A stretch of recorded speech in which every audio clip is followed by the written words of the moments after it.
Esselamu aleykum ve rahmetullahi ve berekatuh.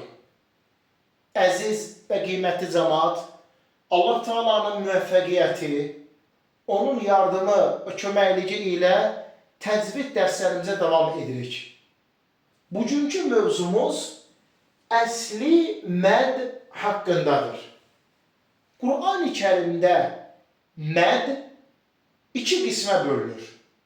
Bunlardan birincisi əsli məd, ikincisi isə fər'i məddir. Məd sözünün ərəb dili lüğətində mənası uzatmaq və ya datmaq deməkdir. Ərəb dilində məd uzatmaq və ya datmaq deməkdir. Təcvid elmində isə məd hərflərindən biri ilə hərfin hərəkəsinin 2, 4, 5 və bəzən də 6 hərəkə miqdarında uzadılmasına deyilir. Hərfin hərəkəsinin 2, 4, 5 və bəzən də 6 hərəkə miqdarında uzadılmasına deyilir. Məd hərfləri 3'tür. Əlif, vav və yə. Bu hərflər hərəkəsiz halda hər hansı bir hərfdən sonra gələrsə, onun hərəkəsini 2, 4, 5 və bəzən də 6 hərəkə miqdarında uzadır. Qur'an-ı Kərimdə məd iki qismə bölünür. Əsli məd və fər'i məd. Bugünkü mövzumuz məhz əsli məd haqqındadır. Əsli məd dedikdə sözün kökündən sayılan və uzadılması vacib olan, uzadılmadıqda isə sözün mənası dəyişə biləcək məd nəzərdə tutulur. Əsli məd sözün kökündən sayılan, sözün kökündən, yəni onun əslindən sayılan. Bir şeyin aslı onun kökü deməkdir.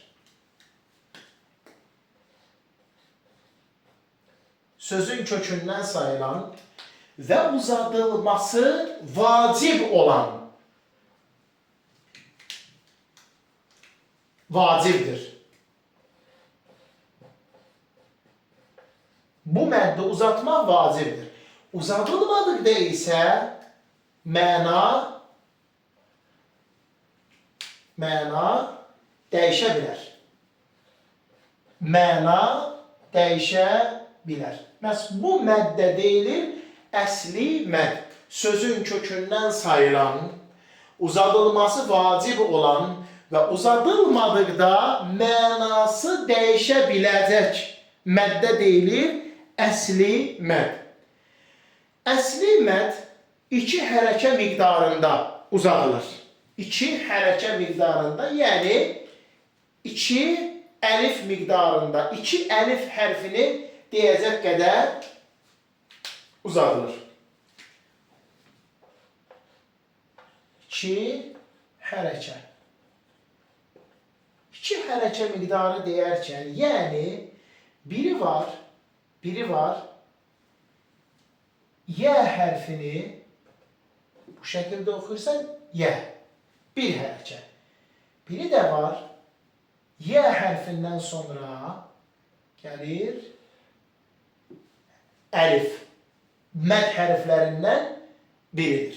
Uzatma hərflərindən biridir.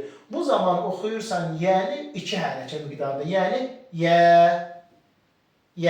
Az əvvəl oxuyurdun yə. Buna deyilir bir hərəkə miqdarı. İndi isə oxuyuruq yə bu şəkildə. Yaxud məsələn bu nədir? Bu kəf hərfidir. Bir hərəkə miqdarı. Kə. Əgər kəf hərfindən sonra uzatma hərflərindən biri gələrsə, O zaman necə oxunacaq? 2 hərəkə miqdarında. Məsələn, kənə. Burada artıq 2 hərəkə miqdarında oxundu. Əsli məd 2 hərəkə miqdarında oxunur. Əsli məd 4 qismə bölünür. Bu 4 qismdən birincisi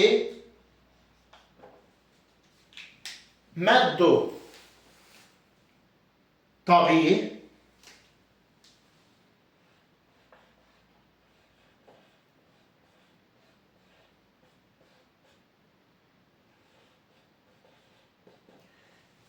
məddu tabii, ikincisi məddul İvəd,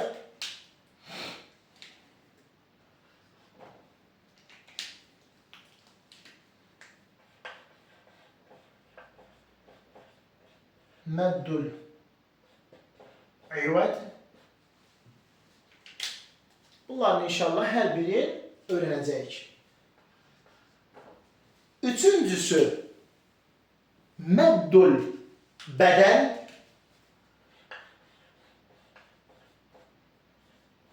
Məddul bədəl.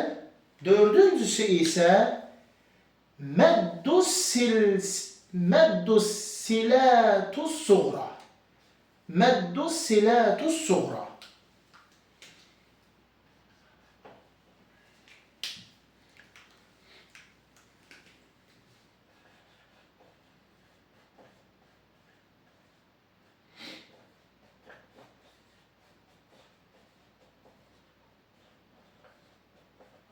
Bunların hər biri əsli məddin növləridir. Məddul tabii, məddul İvəd, məddul bədəl, məddul silatus suğra. Əsli məddin növləri.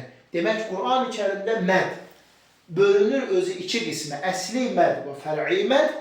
Əsli mədd isə bölünür 4 qismə. Məddul tabii, məddul bədəl, məddul İvəd, məddus silatus suğra. Biz inşallah bu qismləri gələcək dərslərimizdə geniş və ətraflı öyrənəcəyik. Bugün biz öyrəndik əsli məd haqqında. Öyrəndik ki, əsli məd sözün kökündən sayılır. Asıl sözü, yəni bir şeyin kökü deməkdir. Yəni asli məd, yəni sözün kökündə uzatma var artıq. Sözün kökündə uzatma var. Sözün kökündən sayılan, uzadılması vacib olan, uzatmadıqda isə mənası dəyişən məddə deyilir. 2 hərəkət miqdarında uzadılır. Bunlar isə əsli məddin 4 qismidir.